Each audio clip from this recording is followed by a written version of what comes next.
इसमें बच्चे हम लोग पाकिस्तान और करंट अफेयर से रिलेटेड जो है वो सवाल डिस्कस करेंगे कुछ आज। अच्छा बच्चे, पाकिस्तान के अंदर आर्ट कॉन्स्टिट्यूशन किस साल बना था? पाकिस्तान का कॉन्स्टिट्यूशन किस साल बना था?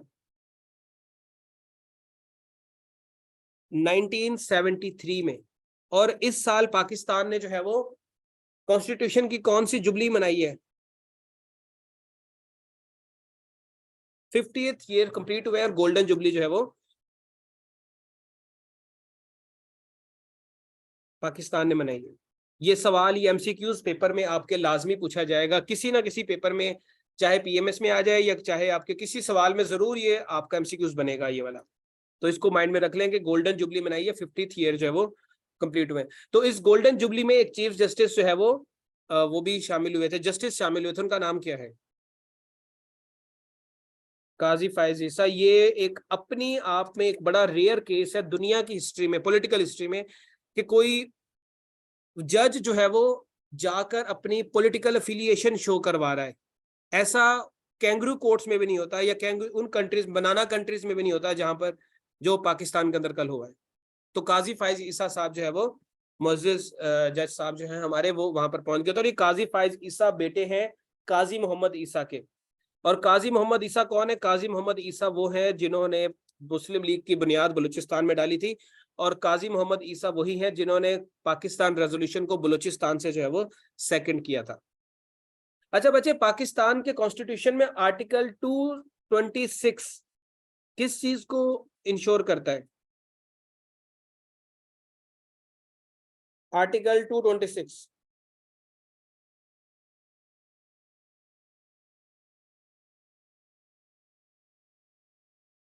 आर्टिकल 226 शो करता है कि पाकिस्तान के अंदर प्राइम मिनिस्टर या चीफ मिनिस्टर का जो सिलेक्शन है, या पाकिस्तान के अंदर पार्लियामेंट के अंदर कोई भी वोटिंग, वो सीक्रेट बैलेट के जरिए होनी चाहिए। सीक्रेट बैलेट के जरिए जो है वो वोटिंग होनी चाहिए। आर्टिकल 226 इस चीज को इंश्योर करता है। पाकिस्तान के कॉन्स्टिट्यूशन में आर्टिकल 224 किस चीज को शो करता है? आर्टिकल 224 किस चीज को इंश्योर करता है?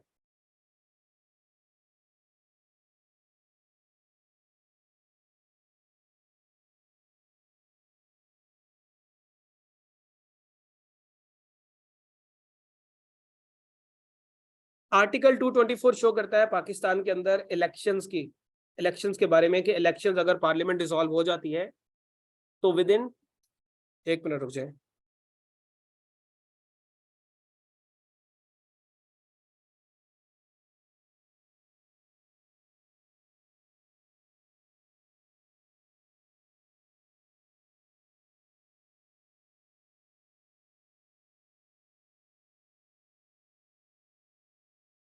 आर्टिकल इलेक्शंस जो है वो आर्टिकल,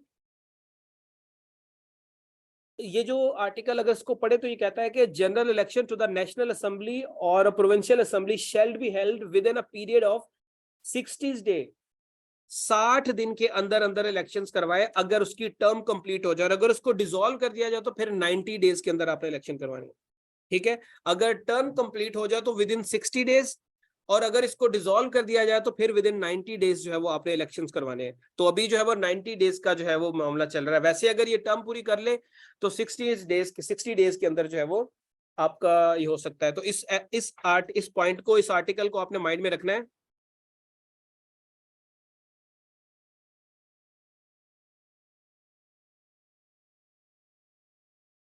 तो इन आर्टिकल्स को आपने माइंड में रखना है, ये पेपर में डिस्कस हो सकते हैं क्योंकि इनके बारे में काफी बात हो रही है।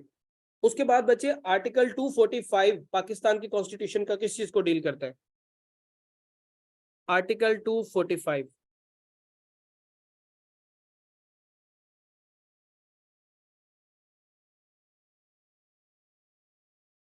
आर्टिकल 245 पाकिस्तान के कॉन्स्टिट्यूशन का कहता है armed forces of Pakistan civilian government की मदद के लिए आ सकती हैं। ये जो है गवर्नमेंट की मदद के लिए आर्म्ड फोर्सेस को बुलाने के लिए जो है वो ये आर्टिकल जो है वो यूज किया जाता है 245। इसके बाद आर्टिकल 251,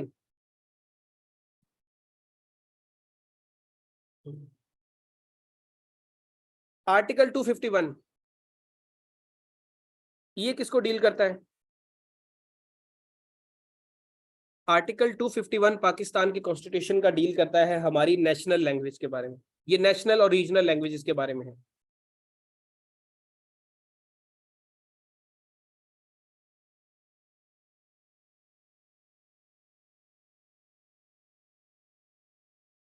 कश्मीर से रिलेटेड हमारा कौन सा आर्टिकल है?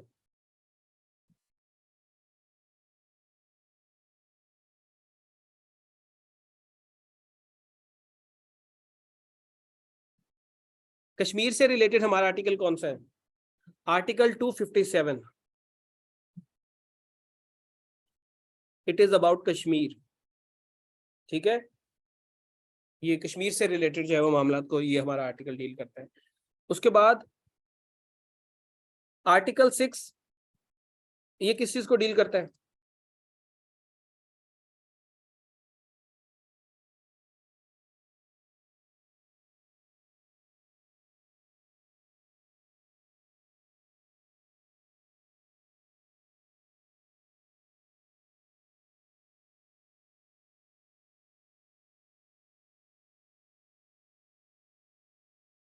आर्टिकल 6 जो है वो हाई ट्रेजन को देखता है। हाई ट्रेजन से रिलेटेड जो है वो मामलात आपके उनको जो है वो एड्रेस करता है आर्टिकल 6। और उसके बाद थोड़ा सा वापस आ जाते हैं। पाकिस्तान के अंदर पहली कॉन्स्टिट्यूंट असेंबली किस साल बनी थी? पहली आइनसाज असेंबली किस साल बनी थी और क्या डेट थी?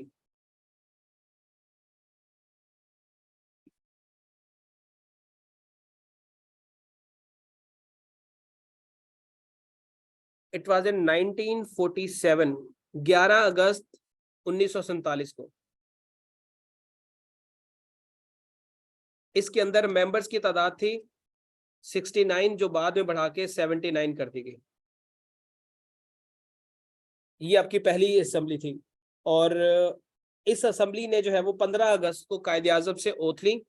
15 अगस्त को पहले गवर्नर जनरल की,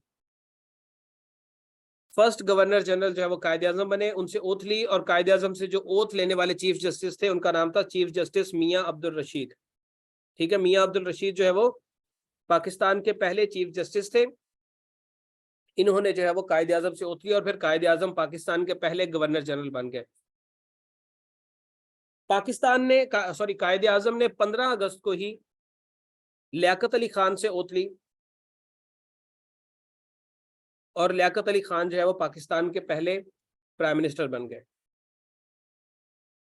ये असेंबली डिसॉल्व की गई थी 24 अक्टूबर 1954 को। मलिक गुलाम मोहम्मद ने जो है वो, गवर्नर जनरल मलिक गुलाम मोहम्मद ने इसको जो है वो इसको डिसॉल्व किया था। और अभी जो पाकिस्तान की मौजूदा कॉन्स्टिट्यूएंट असेंबली है उसका नंबर कौन सा है? ये जो अभी हमारी मौजूदा असेंबली चल रही है इसका नंबर कौन सा है? इसका नंबर है 15th। ये 15th जो है वो आपकी नेशनल असेंबली है। और नेशनल असेंबली कितने साल के लिए इलेक्ट होती है?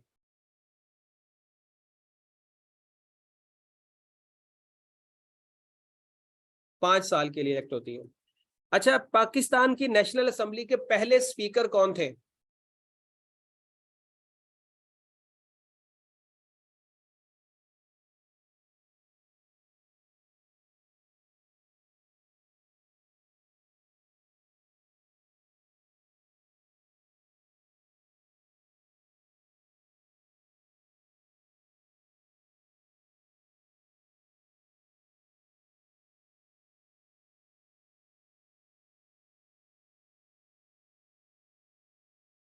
कायदे आजम।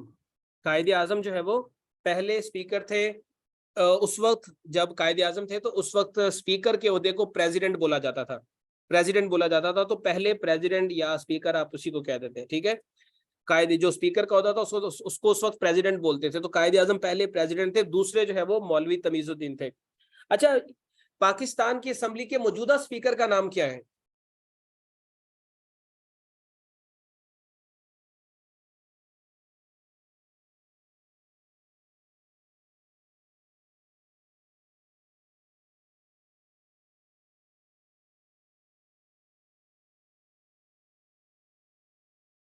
राजा रियाज जो है, सॉरी, राजा परवेज अशरफ साहब जो है वो पाकिस्तान के मौजूदा स्पीकर हैं।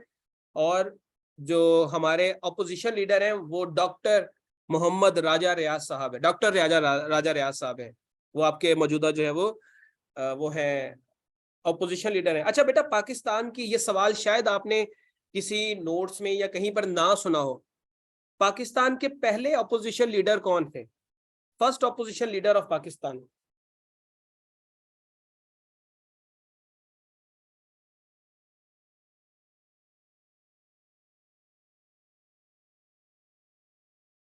His name was Khan Abdul Wali Khan. Khan Abdul Wali Khan ये पहले थे। एएनपी इनका जो है वो नेशनल अवामी पार्टी, उससे इनका ताल्लुक था।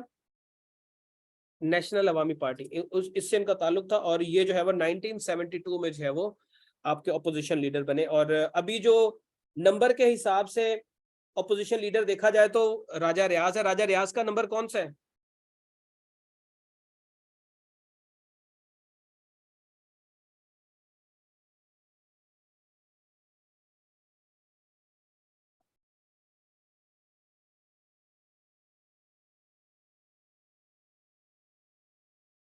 राजा रियाज जो है वो आपका 11वें नंबर का, ठीक है, 11वें नंबर का जो है वो आपका पोजीशन लीडर है। उसके बाद बच्चे, पाकिस्तान के कॉन्स्टिट्यूशन का कौन सा आर्टिकल जो है वो ये बताता है कि पाकिस्तान की जो पार्लियामेंट है वो बाइकैमरल होगी, यानी कि उसमें सेनेट होगी और नेशनल असेंबली होगी? कौन सा आर्टिकल बताता है?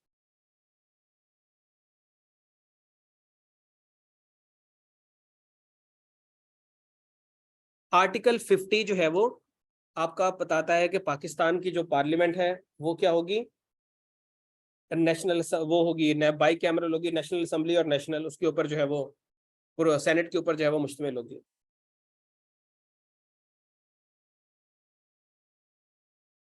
उसके बाद बच्चे, पाकिस्तान के कॉन्स्टिट्यूशन में कौन सा आर्टिकल जो है वो रिक्वायरमेंट बताता है कि नेशनल असेंबली का मेंबर बनने के लिए ये रिक्वायरमेंट्स जो है वो आपकी चाहिए? कौन सा आर्टिकल बताता है?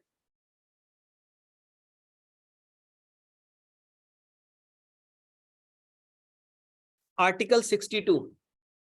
आर्टिकल 62 बताता है कि कोई भी बंदा जो नेशनल असेंबली का मेंबर बनना चाहे उसको जो है वो कौन कौन सी रिक्वायरमेंट उसकी होंगी। और कौन सा आर्टिकल जो है वो डिस्क्वालिफिकेशन के बारे में बताता? मेरे कायद को आपने इसी तरह उसी आर्टिकल से डिस्क्वालीफाई करवाया था। डिस्क्वालिफिकेशन,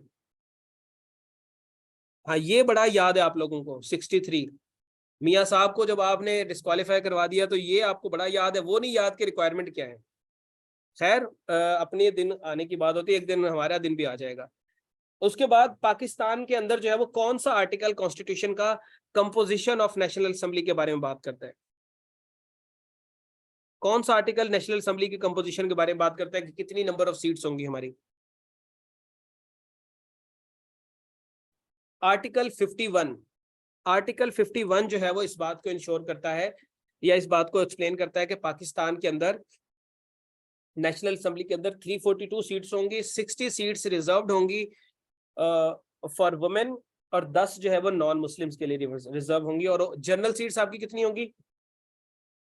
जनरल सीट्स आपकी 272 जो है वो आपकी जनरल सीट्स होंगी।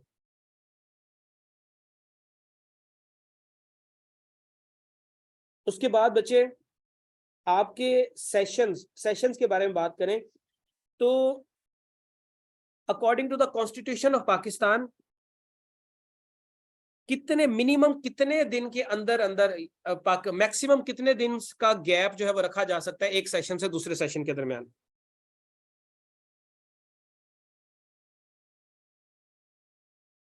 130 डेज। हाँ सॉरी, 90, पहले 30 थे, अब इसको 90 डेज तक रिड्यूस कर दिया गया 1974 में। इसको जो है वो 90 डेज तक जो है वो रिड्यूस कर दिया गया था। और ये कहा गया कि 90 दिन के अंदर कम से कम एक सेशन आपने जरूर लगाना है। कम से कम जो है वो एक सेशन आप जो है वो जरूर लगाएंगे। अब नेशनल असेंबली के अंदर लीडर ऑफ द हाउस कौन होता है? Who is leader of the house in national assembly? Prime minister. और जिन सीट्स पे प्राइम मिनिस्टर बैठता है या हुकूमत बैठती है, उन सीट्स को या उन बेंचेस को क्या बोला जाता है?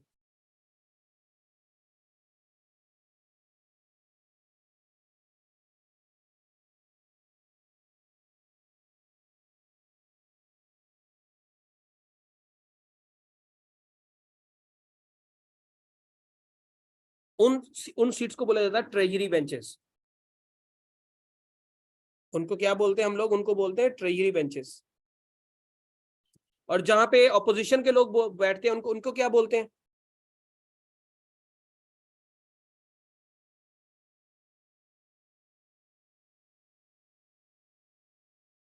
उनको अपोजिशन बेंचेस बोला जाता है सिंपली।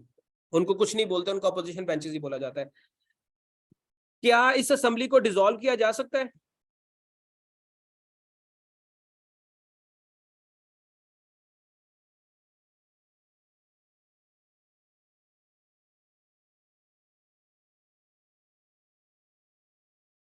यस, इसको डिसॉल्व किया जा सकता है। कौन सा आर्टिकल है पाकिस्तान के कॉन्स्टिट्यूशन का जो कि पार्लियामेंट को डिसॉल्व करने की बात करता है? Which article of the constitution of Pakistan? Senate को नहीं किया जा सकता, भी नेशनल असेंबली के ऊपर बात कर रहे हैं। नेशनल असेंबली को डिसॉल्व कर रहे हैं हम लोग, तो कौन सा आर्टिकल जो है वो इसको डिसॉल्व करवाने में मदद करता है? 58(2)B आपको याद होगा, तो 58(2)B अब खत्म कर दिया गया, लेकिन आर्टिकल 58 जो है वो इसकी डिसॉल्व की बात करता है कि इसको डिसॉल्व किया जा सकता है। और कैसे किया जाएगा? नेशनल असेंबली को डिसॉल्व किया जा सकता है प्रेसिडेंट की तरफ से। प्रेसिडेंट इसको डिसॉल्व करेगा, लेकिन अगर उसको ऐसा करने के लिए प्राइम मिनिस्टर की तरफ से कहा जाएगा तो प्राइम मिनिस्टर, जैसे अभी आपने देखा था 3 अप्रैल को इमरान खान ने कहा था कि वजीर आजम सदर पाकिस्तान को समरी भेज दी गई है पार्लियामेंट को डिसॉल्व करने के लिए, तो वजीर आजम ने समरी भेजी थी, उसके ऊपर जो है वो साइन करना होता है सदर ने। और अगर ऐसा हो कि सदर पीटीआई का हो या सदर पीएमएलएन का हो और हुकूमत पीटीआई की हो इधर मुल्क के अंदर, और पीटीआई की गवर्नमेंट कहे कि हमने इस हुकूमत को डिसॉल्व करना है, हमने जो है वो पार्लियामेंट को डिसॉल्व करना है, और सदर के पास वो सबरी भेज देती है और सदर उस पर साइन नहीं करता, तो कितने दिन के बाद जो है वो ऑटोमेटिकली पार्लियामेंट डिसॉल्व हो जाएगी, या कितने घंटों के बाद वो पार्लियामेंट डिसॉल्व हो जाएगी अगर सदर साइन नहीं करता?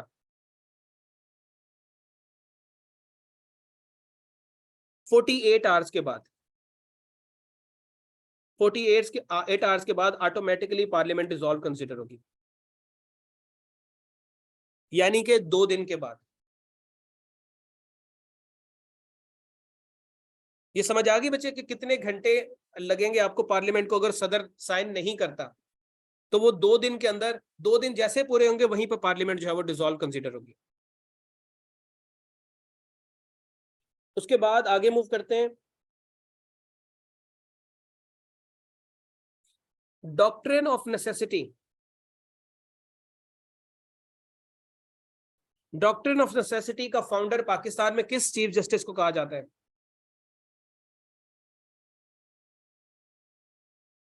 Chief justice Munir.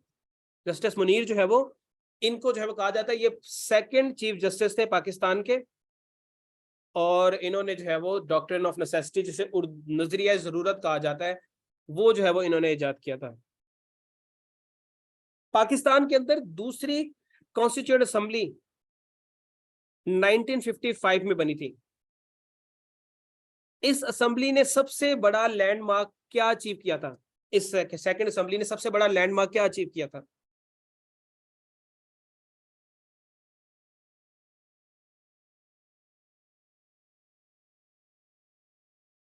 इसने 1956 का जो है वो कॉन्स्टिट्यूशन दिया था पाकिस्तान को, और इसी साल जो है वो, इसी दिन पाकिस्तान जो है वो रिपब्लिक बना था। 23 मार्च 1956 को पाकिस्तान जो है वो इस्लामिक रिपब्लिक बना।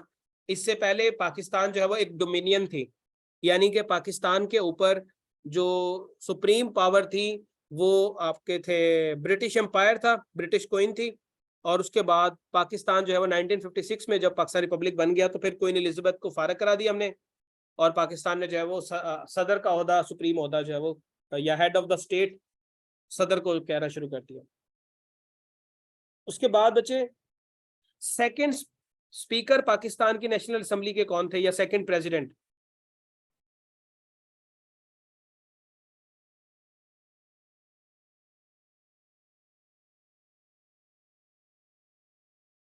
मौलवी तमीजुद्दीन।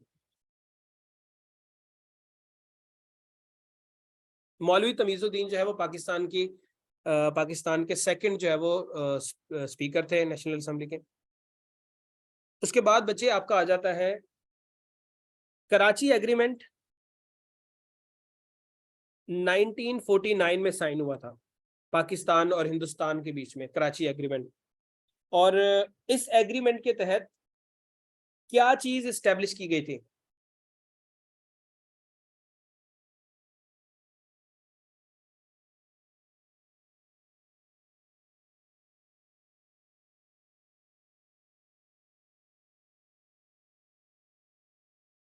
लाइन ऑफ कंट्रोल जो है वो स्टैब्लिश की गई, लाइन ऑफ कंट्रोल। अब लाइन ऑफ कंट्रोल जो है वो बॉर्डर है पाकिस्तान और इंडिया के बीच में। किन इलाकों के बीच में ये बॉर्डर पड़ता है?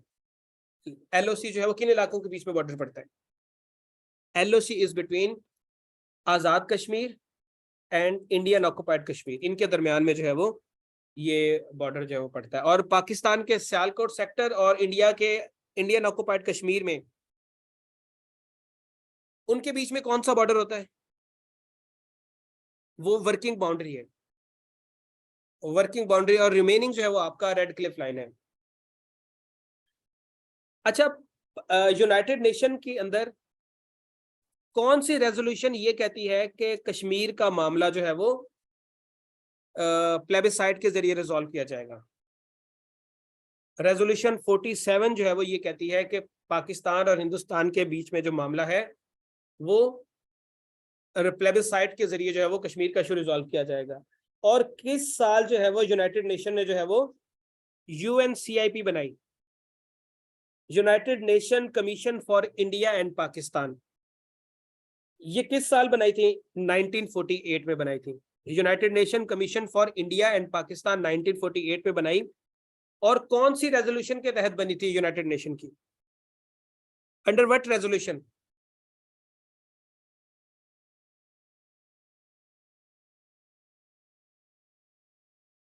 Under resolution 39। रेजोल्यूशन 39 के तहत जो है वो पाकिस्तान और हिंदुस्तान के बीच में एक इंडिपेंडेंट कमीशन बनाया जाएगा। और ये कमीशन फिर मिलता जुलता रहता है। यही जो इंडिपेंडेंट कमीशन है फिर कभी पाकिस्तान की तरफ आके देखता है कि इंडिया ने क्या, कितनी गोलाबारी की है, क्या नुकसान हुए, फिर इंडिया की साइड पे भी जाके देखता है कि वहां पर जो है वो क्या नुकसान हुए। तो इसमें जो है वो पाकिस्तान की तरफ से जो थे वो मेजर जनरल थे, वो मेजर जनरल जो है वो आपके क्या कहते हैं, फाउंडर थे आईएसआई के भी। क्या नाम है उनका? आईएसआई, इंटर सर्विसेज इंटेलिजेंस के जो फाउंडर थे वो भी वही थे।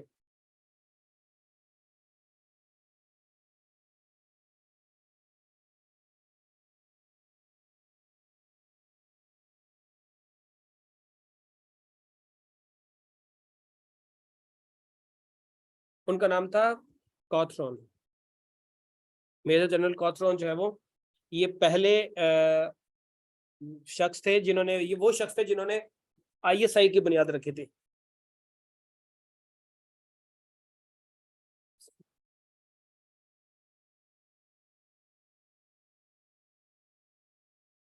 उसके बाद बच्चे आपका आ जाता है ऑब्जेक्टिव रेजोल्यूशन। ये किस साल पास हुई थी, यानी कि करारदाद मकासद?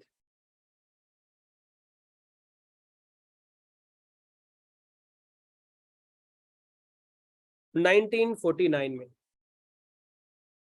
12 मार्च 1949 में जो है वो ये बनी थी। अब ये जो करारदाद मकासद थी, इस जब ये पास हुई थी तो उस वक्त असेंबली में कितने मेंबर शामिल मौजूद थे?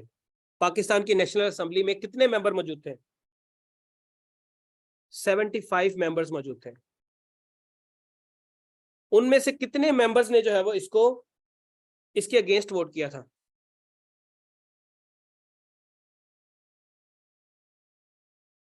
21 मेंबर्स ने जो है वो इसके अगेंस्ट वोट किया था।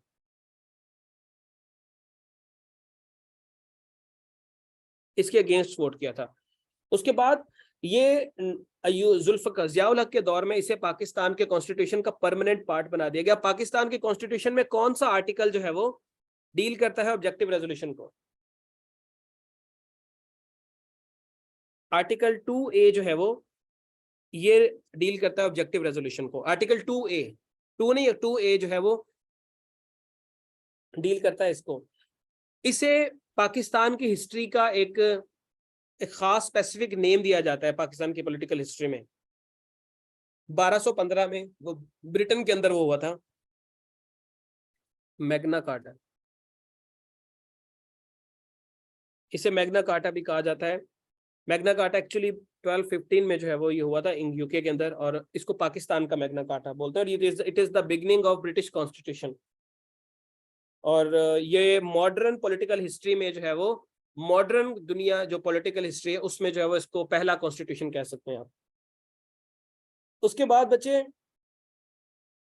लियाकत अली खान ने ऑब्जेक्टिव रेजोल्यूशन के बाद एक कमेटी बनाई थी, बेसिक प्रिंसिपल कमेटी, बुनियादी असूलों की कमेटी। इसका काम यह था कि पाकिस्तान के आइन के खदो खाल डिसाइड करेगी। इस कमेटी में कितने मेंबर थे?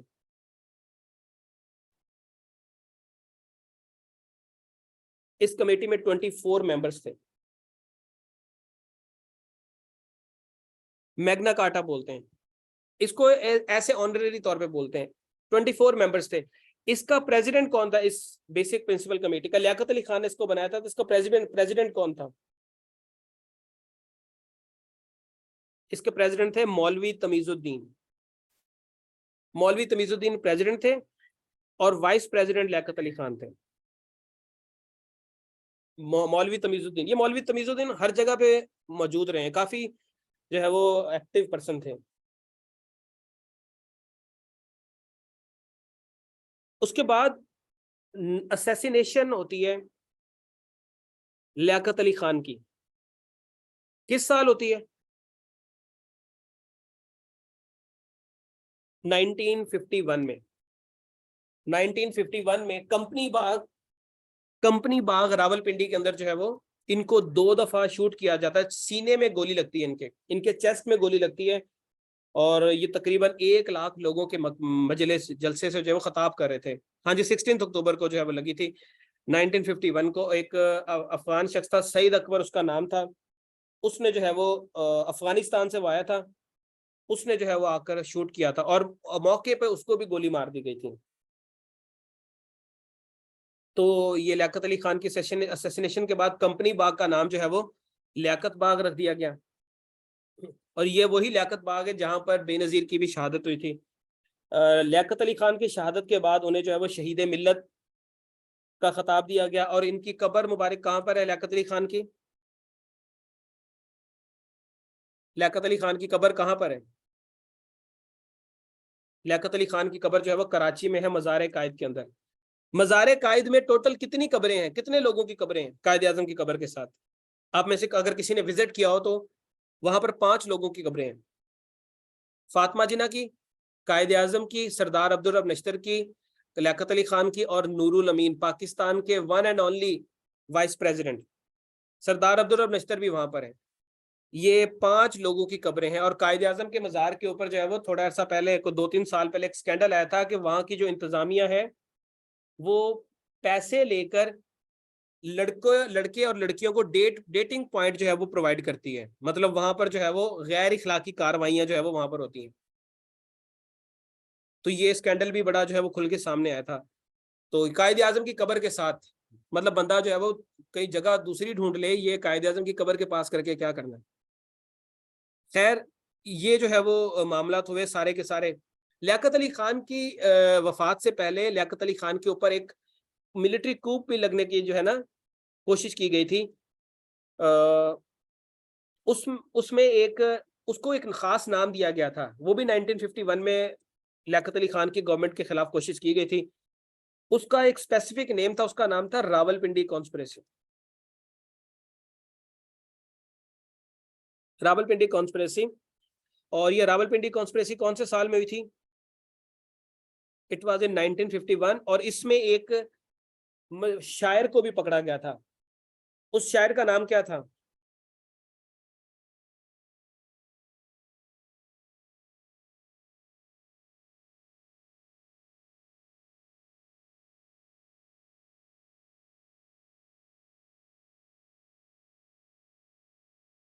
उसके बाद जीएचक्यू।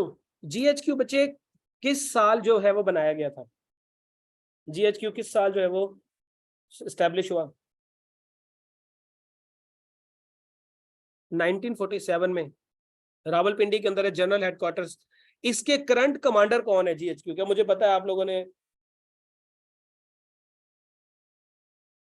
उसी का नाम जो है वो देना शुरू कर देना। करंट कमांडर कौन है यहाँ पे? यहाँ पे करंट कमांडर है आपके मौजूदा आर्मी चीफ। क्या नाम है आर्मी चीफ का? आसिम मुनीर साहब। जनरल आसिम मुनीर जो है वो आपके जीएचक्यू के अभी करंट कमांडर है। अच्छा बेटा, 111 ब्रिगेड, 111 ब्रिगेड जो है वो ये पाकिस्तान के किस शहर की हिफाजत के लिए रखी गई है? 111 ब्रिगेड इस्लामाबाद की जो है वो हिफाजत के लिए जो है वो 111 ब्रिगेड को जिम्मेदारियां जो है वो सौंपी गई हैं। उसके बाद बच्चे वापस आ जाते हैं 1950 में जो है वो एक पैक्ट साइन हुआ था लियाकत अली खान और नेहरू के बीच में। नेहरू जो कि 1964 में मर गया था, इंडिया का पहला प्राइम मिनिस्टर भी था। तो ये इनके बीच में जो पैक्ट साइन हुआ था वो पैक्ट कहलाता है लियाकत नेहरू पैक्ट। ये पैक्ट इसका मकसद क्या था इस पैक्ट का?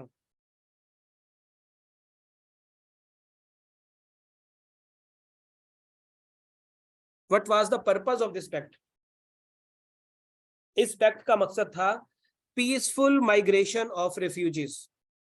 मतलब जो रिफ्यूजीज हैं वो पीसफुली माइग्रेट कर जाए पाकिस्तान से इंडिया, क्योंकि ज्यादातर जो रिफ्यूजीज हिंदुस्तान से पाकिस्तान आए थे वो यूपी से, सीपी से और बॉम्बे से आ रहे थे। तो उनकी बहुत ज्यादा कत्लो गारत हो रही थी। और यहाँ से भी जो पाकिस्तान से गए थे, पाकिस्तानी ने भी कुछ कम नहीं हाथ रखे थे, इन्होंने भी सही जो है वो मामला तो निकाले थे उनके साथ। तो दोनों तरफ से कत्लो गारत हो रही थी। तो फिर इस एक्ट के तहत जो है वो कहा गया था कि आप इस चीज को इंश्योर करेंगी दोनों हुकूमतें कि पीसफुल तरीके से जो है वो ये प्रोसेस कंप्लीट हो जाए। और उसके बाद जब पार्टीशन कंप्लीट हो जाए, माइग्रेशन कंप्लीट हो जाए, तो फिर आपने क्या करना है? फिर आपने इस बात को इंश्योर करना है कि पाकिस्तान अपने मुल्क में रहने वाली माइनॉरिटीज की हिफाजत करेगा, यानी कि हिंदुओं की हिफाजत करेगा। और हिंदुस्तान जो है वो हिंदुस्तान में रहने वाली माइनॉरिटीज यानी कि स्पेशली मुसलमानों की जो है वो हिफाजत करेगा और उनके हकूक की खिलाफ वर्जी नहीं करेगा। उसके बाद बच्चे आपका आ जाता है फ्लैग ऑफ पाकिस्तान। पाकिस्तान का फ्लैग जो है वो बेटा किसने डिजाइन किया था?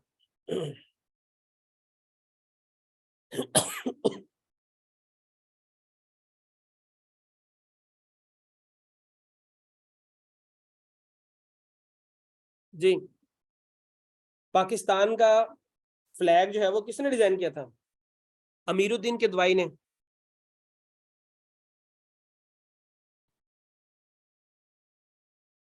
अमीरुद्दीन किदवाई ने। और ये अमीरुद्दीन किदवाई बाय प्रोफेशन क्या थे?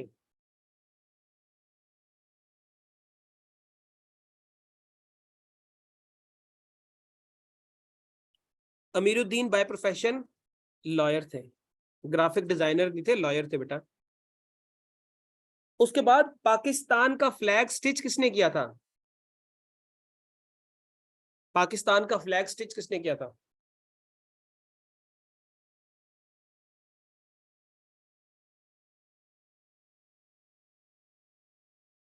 Master Altaf Hussain.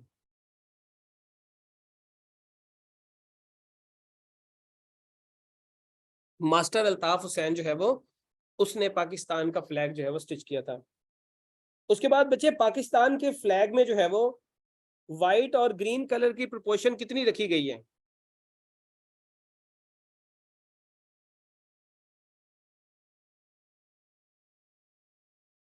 Two ratio three.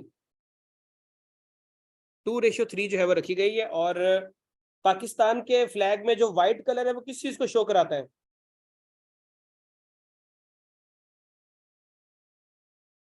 White colour जो है वो माइनॉरिटीज को शो कराता है। अब आप में से कितने लोग ऐसे हैं जिनके ज़हन में, मतलब एक बच्चे ने तो मुझे मैसेज कर दिया कि सर ये तो हमारे ज़हन में गाना आ रहा है, वो एक आजकल पाकिस्तान के एक बड़े मायानाज सिंगर है, राहत फतेह अली खान के कुछ रिलेटिव हैं, जो जिन्होंने PSL का सॉन्ग भी गाया था, तो बच्चे कह रहे सर हमारे जहन में वो वाला सॉन्ग आ रहा है।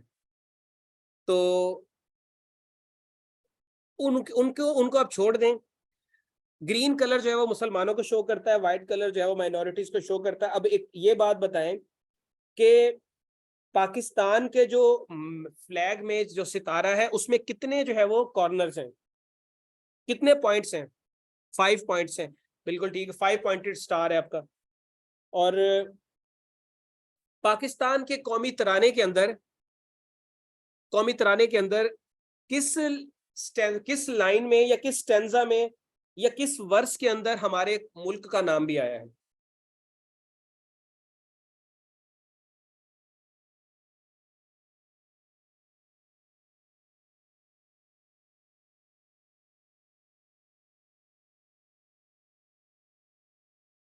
हमारे तीसरी वर्ष के अंदर जो है वो पाकिस्तान का नाम आया है।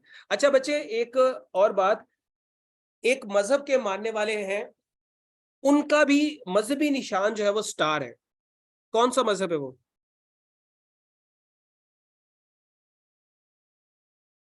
उस मजहब के मानने वालों का जो मजहबी निशान वो स्टार है। ज्यूज ज्यूदिज्म का जो मजहबी निशान है वो स्टार है, और इसको एक खास नाम दिया जाता है। क्या नाम दिया जाता है उसको? उसे स्टार ऑफ डेविड बोला जाता है। Star of David. जितने भी यहूदी होंगे उनके घरों की बिल्डिंग्स पे आपको जो है वो ये चीज देखने को मिलेगी। स्टार ऑफ डेविड में कितने पॉइंट्स हैं, मतलब कितना पॉइंटेड स्टार है ये? 6 पॉइंटेड स्टार है।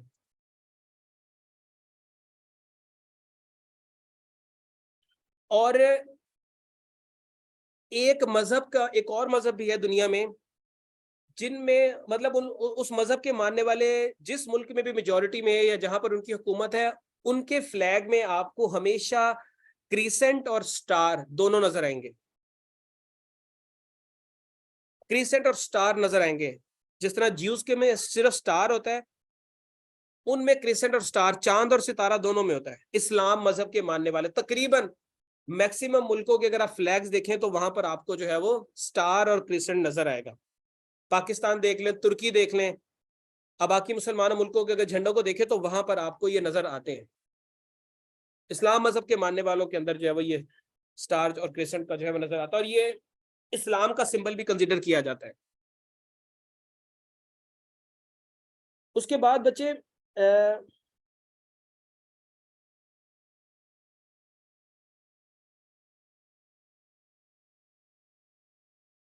एक और चीज मेरे जहन में आई थी।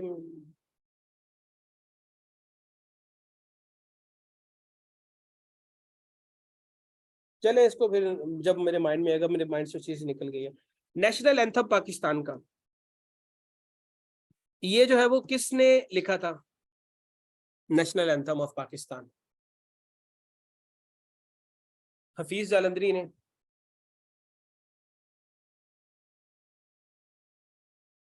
हफीज जालंधरी, इनकी कब्र कहां पर है?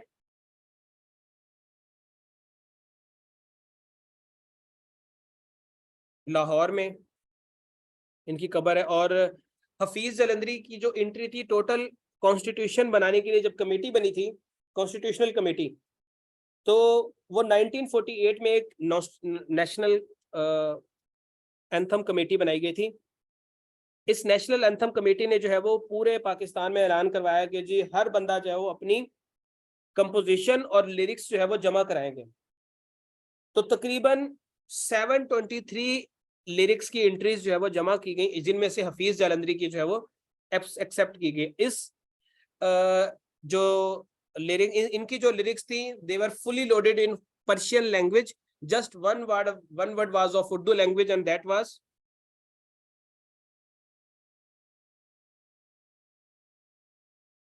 का। जो है वो एक लफ्ज था जो उर्दू का था, बाकी सारे का सारा जो है वो ये पर्शियन लैंग्वेज में लिखा गया था।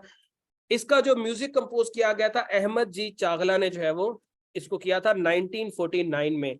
और पाकिस्तान का जो नेशनल एंथम का जो म्यूजिक है, हम समझते थे अहमद जी चागला ने अपने जहन से बनाया, लेकिन अगर आप गौर करें, कभी तुर्की का नेशनल एंथम सुनिएगा तो पाकिस्तान का नेशनल एंथम उसकी कॉपी लगता है। तुर्की का नेशनल एंथम पहले बना है, और अगर आप उसको सुने, उसकी सिर्फ ट्यून सुने, तो वो बिल्कुल ऐसे लगता है कुछ स्टेजेस पे कि ये पाकिस्तान का नेशनल एंथम ही जो है वो आ रहा है। तो म्यूजिक पाकिस्तान का कंपोज अहमद जी चागला ने किया था, लेकिन अहमद जी चागला ने डंडी मारी है। इसी तरह इंडिया का एक गाना था, अजय देवगन की एक मूवी थी जिसमें वो गाना गाता है, मेरा देश मेरा मुल्क मेरा ये वतन, वो गाना जो है वो इसराइल के नेशनल एंथम को कॉपी किया गया था। ये ओलंपिक गेम्स के अंदर जो है वो ये इशू खुल के सामने था। सोनू मलिक, अन्नू मलिक जो है वो इंडिया के एक क्या म्यूजिक का कंपोजर है, उन्होंने जो है वो उसको कंपोज किया था। और उसके बाद 96 में शायद ये गाना गाया गया था, और 2021-22 में जाके पता चला कि इंडिया ने वो गाना भी इसराइल के नेशनल एंथम से कॉपी किया।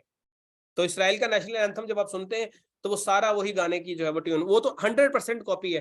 पाकिस्तान ने फिर भी 10-20% छोड़ दी होगी, इंडिया ने तो 100% कॉपी कर लिया है। खैर, नेशनल एंथम जो है हमारा टोटल कितने सेकंड्स का है? हमारा नेशनल एंथम जो है वो 80 सेकंड्स का है, और इसमें 3 स्टैंजाज हैं, और कोई भी स्टैंजा रिपीट नहीं होता। कोई भी स्टैंजा जो है वो आपका रिपीट में नहीं जाता। उसके बाद और हमारे कौमी तराने के म्यूजिक में 21 म्यूजिकल इंस्ट्रूमेंट यूज हुए हैं, 21 different musical instruments, plus 38 different tunes जो है वो यूज हुई हैं। 38 डिफरेंट ट्यून्स हमने यूज किए हैं। उसके बाद आपका सेकंड नेशनल एंथम कौन सा? पाकिस्तान का second national anthem, second national anthem जो है वो दिल दिल पाकिस्तान है। इसको भी ये पाकिस्तान का सेकंड नेशनल एंथम है, और जितने भी इंटरनेशनल कंपटीशंस होते हैं, स्पेशली जो इंग्लैंड के अंदर होते हैं, वहां पर ये लाजमी लगाया जाता है।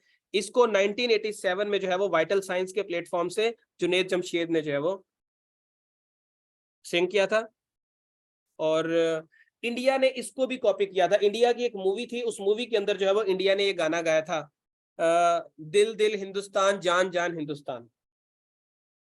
तो ये इंडिया ने इसको भी कॉपी किया हुआ है। और बाद में जो है वो उनको पता चला कि ये तो, मतलब उनको पता था, ऑडियंस को नहीं पता था, क्योंकि उन दिनों मीडिया इतना ज्यादा फास्ट नहीं था। तो ये 2020 में जाकर जो है वो इसका जो है वो पता चला कि इन्होंने वो भी कॉपी किया हुआ था हमारा। और उसके बाद हम बात कर रहे थे जुनेद जमशेद की, वाइटल साइंस के प्लेटफॉर्म से उन्होंने बनाया था। जुनेद जमशेद जो है वो एयरप्लेन क्रैश में जो है वो बेचारे वफात पा गए थे। किस साल इनकी वफात हुई थी? 2016 में। 2016 में जो है वो इनकी हवेलियां खैबर पख्तूनख्वा के अंदर जो है वो इनका जहाज क्रैश किया था, और ये जो है वो फिर वहां पर वफात पा गए थे। उसके बाद और कौन सी चीज इंपॉर्टेंट? ठीक है बच्चे, पाकिस्तान का स्टैंडर्ड टाइम किस साल जो है वो फिक्स किया गया था? Standard time of Pakistan.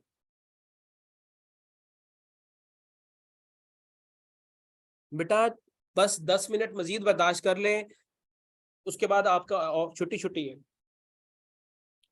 1951 में जो है वो पाकिस्तान का स्टैंडर्ड टाइम जो है वो सेट किया गया था, और किसने किया था? महमूद अनवर ने। महमूद अनवर साहब ने जो है वो इसको किया था। और महमूद अनवर साहब बाय प्रोफेशन मैथमेटिशियन थे, ही वाज मैथमेटिशियन। और इन्होंने पाकिस्तान के कितने टाइम जोन दिए थे? इन्होंने पाकिस्तान के 2 टाइम जोन्स दिए थे। हमारे 2 विंग्स थे, तो दोनों के लिए अलग अलग इन्होंने टाइम जोन्स दिए थे। और उसके बाद फिर अभी जो है वो पाकिस्तान के कितने टाइम जोन है? अभी पाकिस्तान का जो है वो 1 टाइम जोन है। और पाकिस्तान का टाइम जोन जो है वो अब मैयर कहाँ से किया जाता है? ये पाकिस्तान का जो टाइम जोन मैयर किया जाता था, गिलगित के पास एक टाउन है, छोटा सा विलेज है, इसका नाम है नलता। यहाँ से जो है वो आपका टाइम जोन जो है वो मैयर किया जाता है, टाइम मैयर किया जाता है। 1971 में जो है वो इसका नाम पाकिस्तान स्टैंडर्ड टाइम रखा गया था। और पाकिस्तान का स्टैंडर्ड टाइम, पाकिस्तान जो है वो ग्रीनविच टाइम से कितना आगे है?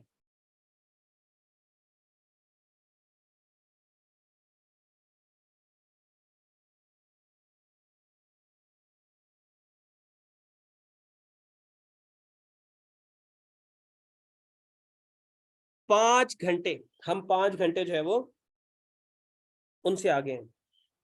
अच्छा बच्चे, ये लिखा जाता है यूटीसी, अक्सर हमें ना यूटीसी लिखा जाता है, यूटीसी में पाकिस्तान 5 घंटे आगे। ये यूटीसी किसकी एब्रीवेशन है? यूटीसी एब्रीवेशन है coordinated universal time, coordinated universal time, इसकी जो है वो एब्रीवेशन है ये। और एक और भी टाइम के अंदर स्टैंडर्ड यूज किया जाता है डीएसटी, इसको बोलते हैं डे लाइट सेविंग टाइम। अब आप लोगों से एक सवाल पूछते हैं, अपनी मेमोरी पे जोर डालिएगा। जब आप छोटे थे तो पाकिस्तान ने जो है वो अपने टाइम में 1 घंटा पीछे कर दिया था।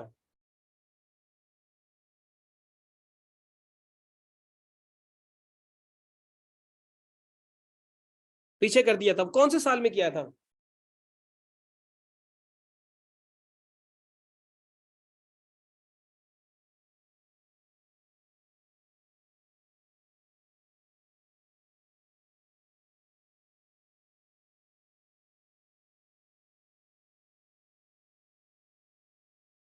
पाकिस्तान ने ये जो डे लाइट सेविंग टाइम था ये 2002 में किया था मुशर्रफ के दौर में, और 2009 में से खत्म कर दिया था। मुशर्रफ के दौर में तजर्बा हुआ था।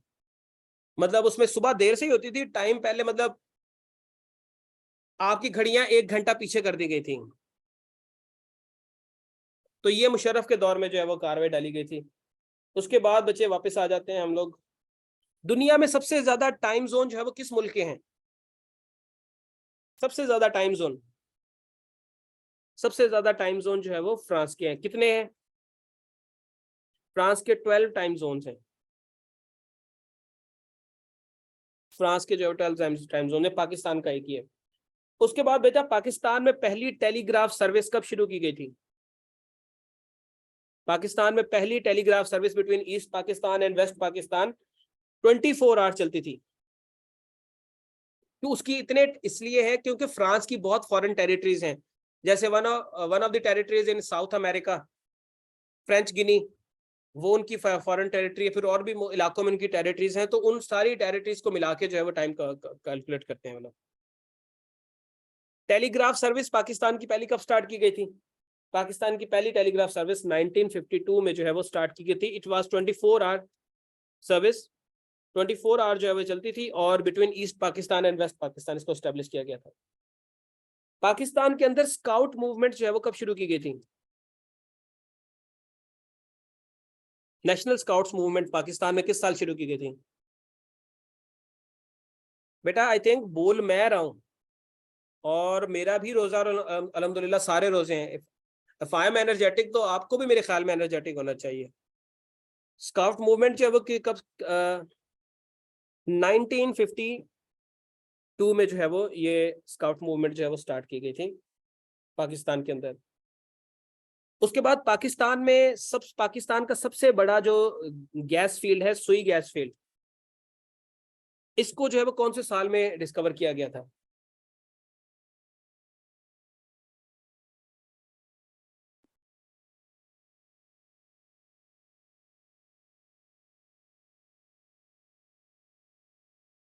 नाइनटीन 52 में। अब ये जो सुई है ये कौन से इलाके में आता है?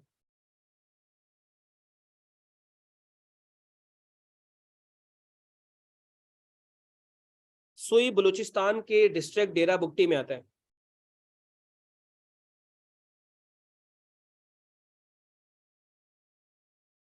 अब डेरा बुगटी से जब हम बात करते हैं तो आपके जेहन में एक लफ्ज, एक शख्स आता है जिसका नाम है अकबर बुगटी। अब अकबर बुगटी जो है वो कौन था?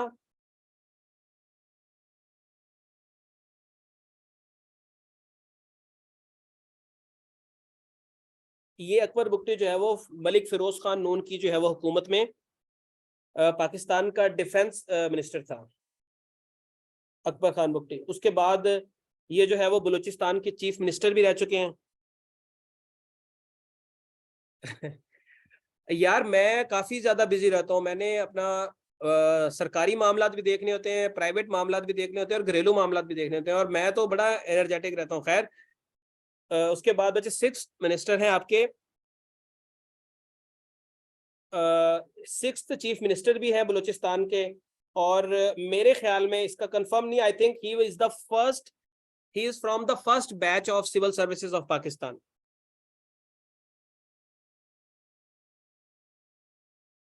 ये सिविल सर्विसेज के फर्स्ट बैच में से हैं ये।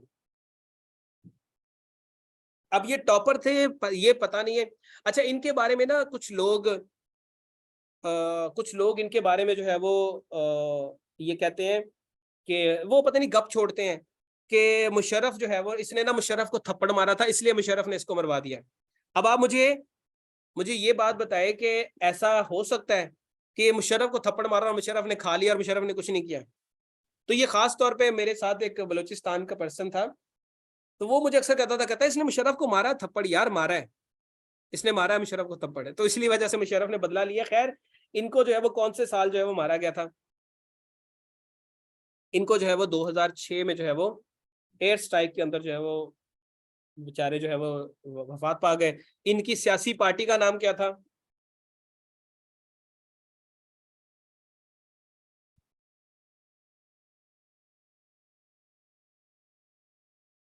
इनकी सियासी पार्टी का नाम था जमहूरी वतन पार्टी, JWP। JWP जमहूरी वतन पार्टी का जो है वो नाम था इनकी पार्टी का। और ये जो आपके इनके एक पोते हैं शाहजेन बुगटी, जिनकी जो है वो मदीना शरीफ में या शायद मक्का में जो है वो उनकी चुटिया खींची गई थी। तो शाहजेन बुगटी जो है वो कौन से ओहदे पर अभी मौजूद हैं?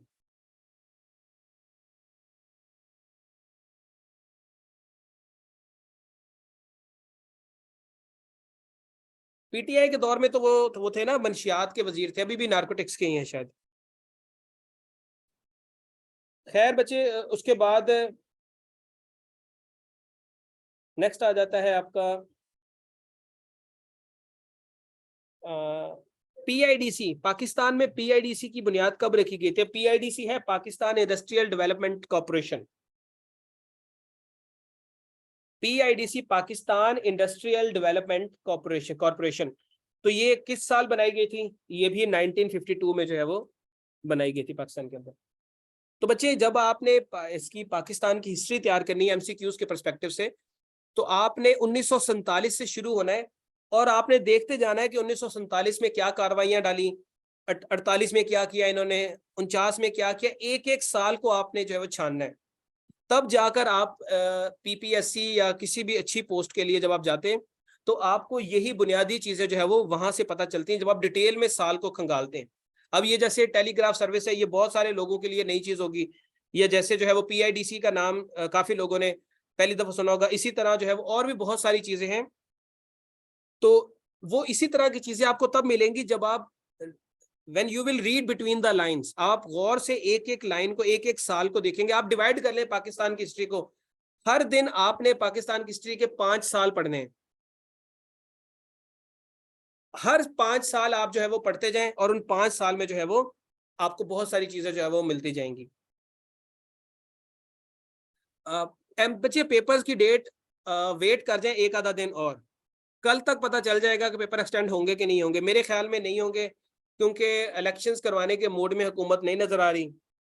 तो अब या तो ये होगा कि कल जो है वो चीफ मिनिस्टर को बुला लिया, प्राइम मिनिस्टर को बुला लिया जाएगा और